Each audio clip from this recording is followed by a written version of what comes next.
नमस्कार, स्वागत है आप सबका अनुसर क्लासेस में। चलिए, अभी मैंने प्रीवियस लेक्चर में आप लोगों को 12th क्लास के बच्चों के लिए ये लेक्चर है।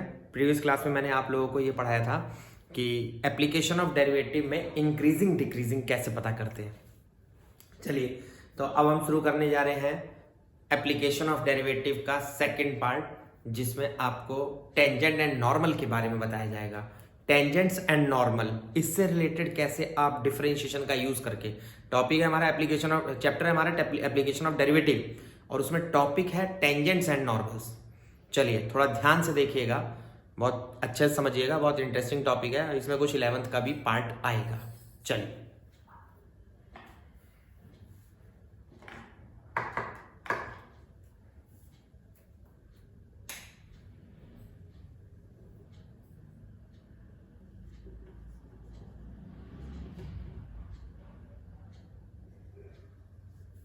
सपोज दैट ये हमने कोई कर्व बना दिया, कोई कर्व है वो हमें बना लिया।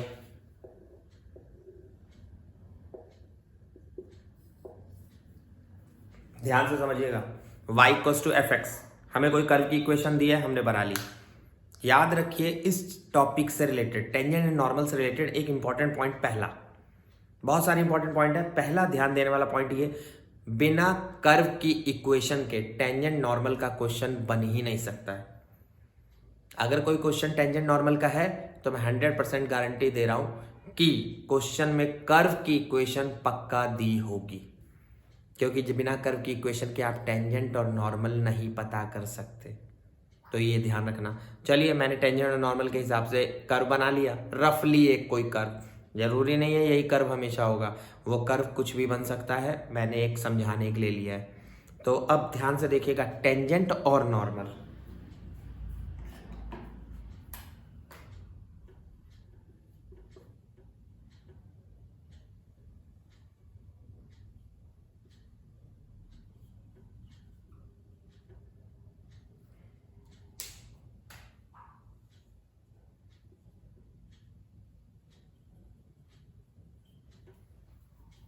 अब ये टेंजेंट और नॉर्मल की कहानी सुनिए।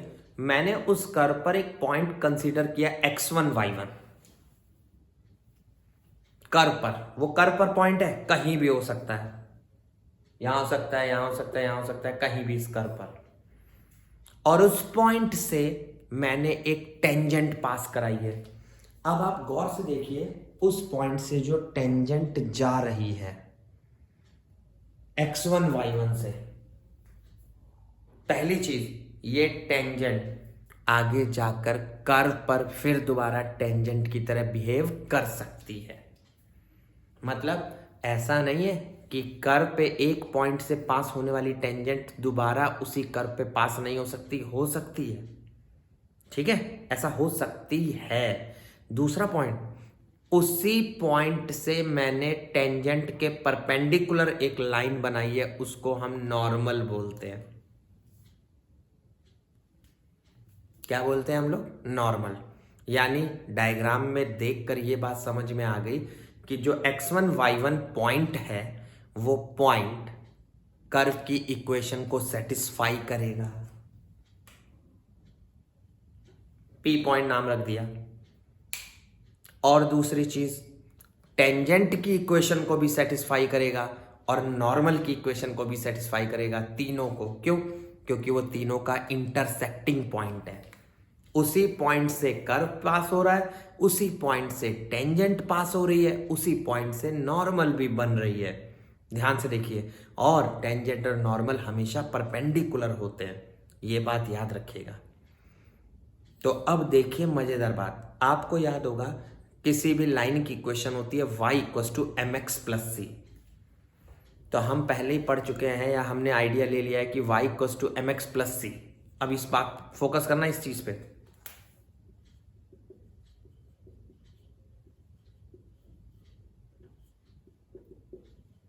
अगर आप डिफरेंशिएट करो तो y dash equals to m आ रहा है, y dash equals to m, यानी किसी भी लाइन का स्लोप जो होता है ना, वो dy बाई dx होता है। देखा? तो यही लॉजिक लगा के हम इस टॉपिक की शुरुआत करते हैं। ध्यान से देखिएगा जो आपको इस चैप्टर में पढ़ना है।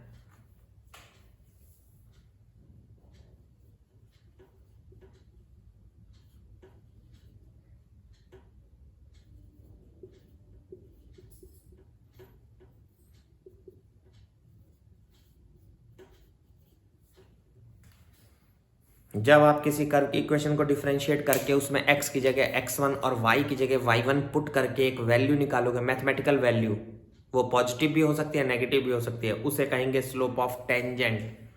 यानी कर्व की इक्वेशन को डिफरेंशिएट करेंगे, कर्व की इक्वेशन, इसको जब आप डिफरेंशिएट कर दोगे और उसमें x और y की जगह x1 और y1 अगर जरूरत है उस पॉइंट की वैल्यू रख दोगे तो आपको स्लोप ऑफ टेंजेंट मिल जाएगा। फिर सेकंड पॉइंट,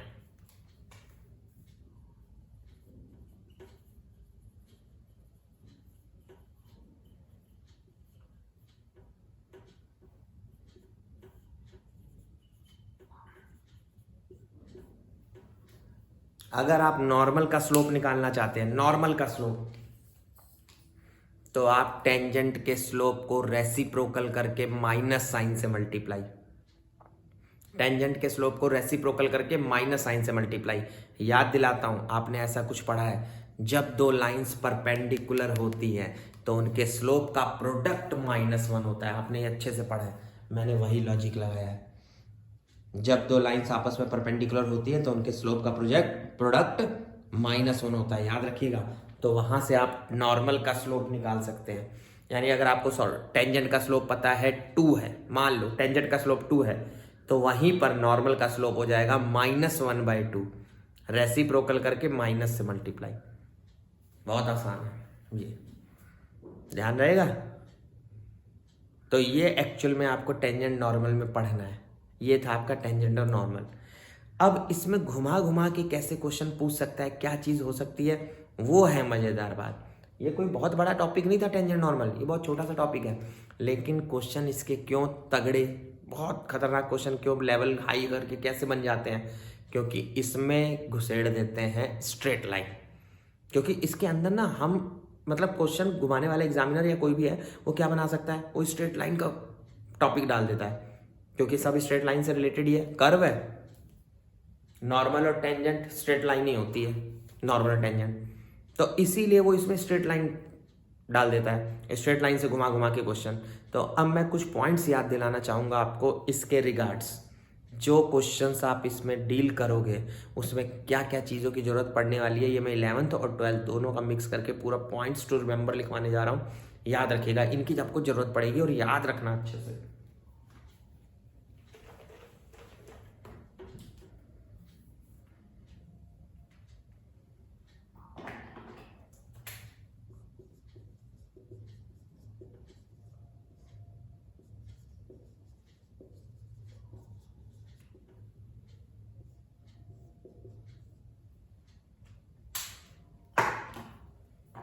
ध्यान से देखिएगा।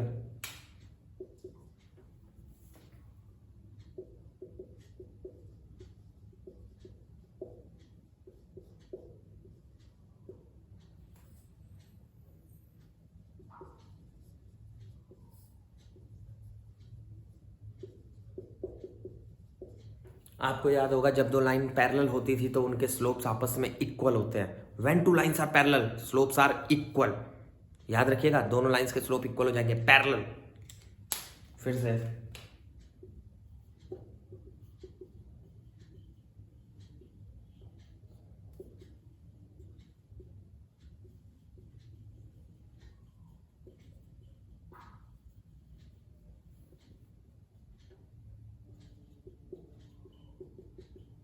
अभी मैंने इसका जिक्र कर दिया, जब दो लाइंस आपस में परपेंडिकुलर होती है तो उनके स्लोप का प्रोडक्ट -1 होता है बेटा। याद रखना सब लोग, जब भी दो लाइंस परपेंडिकुलर होती है उनके स्लोप का प्रोडक्ट -1। फिर से देखिए,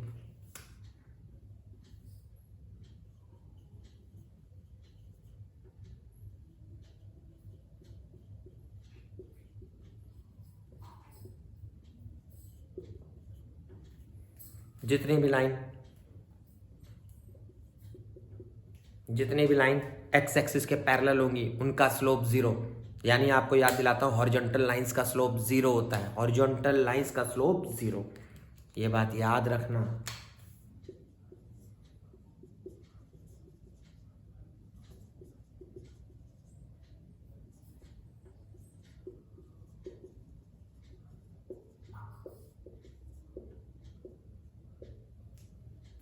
याद है,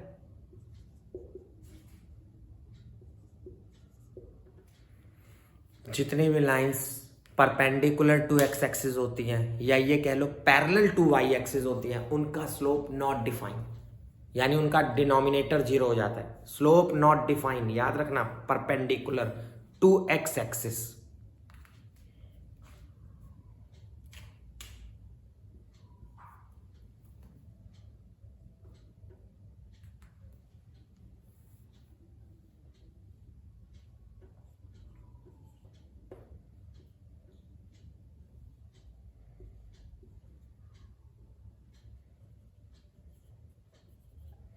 ये तो बेसिक सबको याद होगा। स्लोप, किसी भी लाइन का स्लोप जब निकालना होता है तो पॉजिटिव एक्स एक्सिस से एंटी क्लॉकवाइज जो एंगल बनाता है उसका टैन याद रखना, tan theta. Tan theta equals to m, tan theta equals to m, ये बात याद रखना। ये फॉर्मूला होता था बेसिक। मैं पॉइंट्स याद दिला रहा हूँ 11th के स्ट्रेट लाइन चैप्टर के।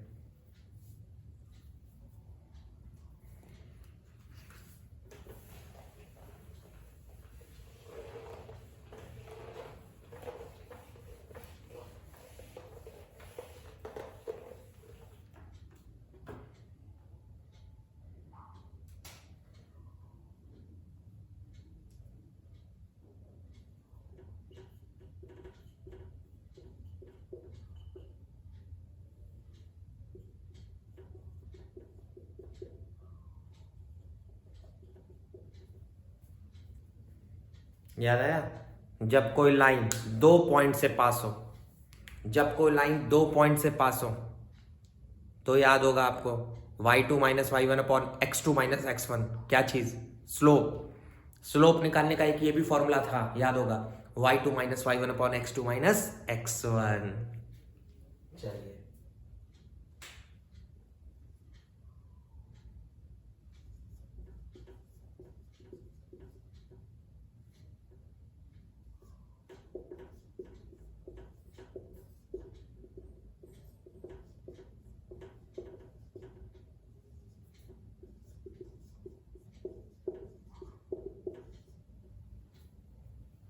ध्यान से।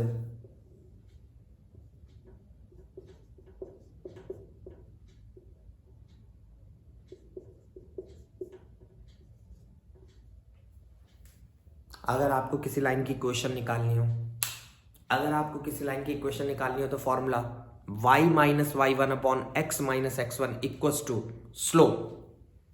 y minus y one upon x minus x one equals to slope. और स्लोप अभी आपको लिखा मैंने, देखो y2 minus y one upon x two minus x one. तो ये भी फॉर्मूला है और ये भी है, दोनों एक ही चीज है। ध्यान से देख लो, सिचुएशन के हिसाब से कैसे डील करोगे, क्वेश्चन में क्या दे रखा है उसके हिसाब से अपने फॉर्मूले यूज करना। अगर दोनों पॉइंट दिए हैं, स्लोप नहीं दिया है, तो स्लोप पहले निकाल लो, फॉर्मूले में रख दो। और अगर आपको डायरेक्ट स्लोप दे रखा है और एक पॉइंट दे रखा है तो भी दोनों एक ही चीज है, एक ही चीज है, इसमें कोई दिक्कत नहीं होगी। ध्यान रखिएगा।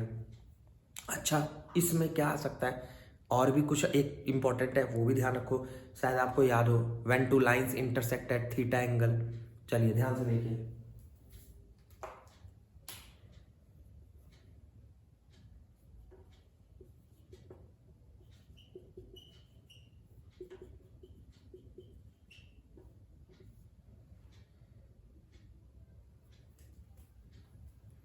ये क्या चीज है? कई बार आपको ये बोल देगा कर्व दो कर्व आपस में थीटा एंगल पे इंटरसेक्ट कर रहे हैं। मान लो दो कर्व आपस में थीटा एंगल पे इंटरसेक्ट कर रहे हैं, या कर्व छोड़ दो, आपको कहीं हिंट दिया है कि दो लाइंस आपस में 30 डिग्री बना रही हैं, दो लाइन, एक का स्लोप पता है एक का नहीं पता, निकाल सकते हो इस फॉर्मूले से। मैं फिर से रिपीट कर रहा हूं, इस फॉर्मूले से आप क्या निकाल सकते हो? When two lines intersect at theta angle. तो एक का स्लोप पता है, दूसरे का स्लोप निकालना हो, इस तरीके से।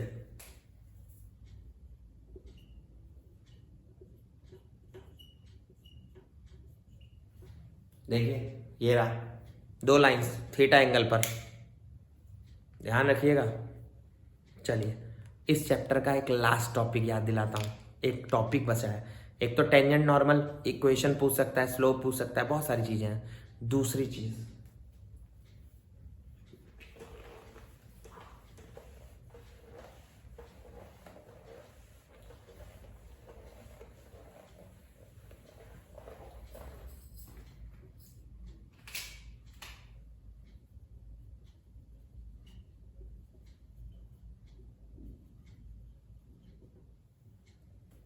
आपसे पूछ सकता है ऑर्थोगोनल कर्व्स, आपसे पूछ सकता है orthogonal curves. Sir orthogonal curves क्या होते हैं? बहुत सिंपल है, ध्यान से।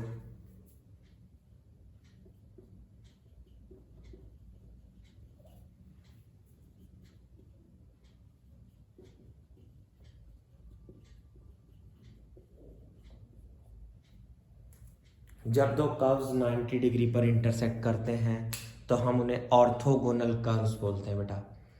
जब दो कर्व्स 90 डिग्री पर इंटरसेक्ट करते हैं, ध्यान से देखिएगा, 90 डिग्री पर इंटरसेक्ट।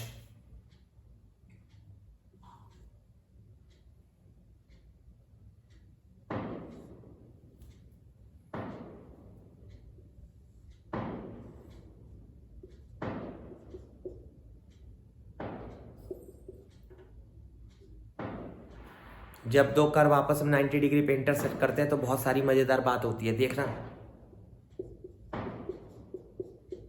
आपको एक कॉमन पॉइंट दिख रहा होगा x1 y1, और दूसरा आपको दिख रहा होगा दोनों की टेंजेंट भी 90 डिग्री पे इंटरसेक्ट करती हैं। दोनों की टेंजेंट 90 डिग्री पे इंटरसेक्ट करती हैं। अगर दो कर्व आपस में 90 डिग्री पे इंटरसेक्ट करते हैं तो उनकी टेंजेंट भी 90 डिग्री पे ही इंटरसेक्ट करती है। मतलब ऑर्थोगोनल कर्व्स है, मतलब ऑर्थोगोनल कर्व्स की डेफिनेशन है। तो यहां से जो चीजें मैं बताने जा रहा हूं ना वो इंपॉर्टेंट है, वो सुनिएगा।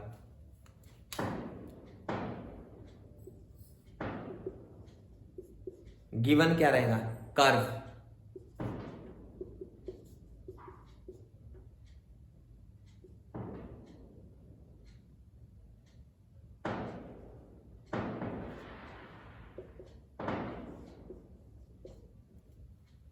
y1 equals to f x और y2 equals to g x. दो कर्व है, दो।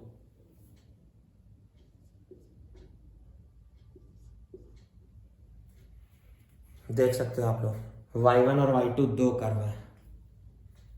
करना क्या है ये सुनिए।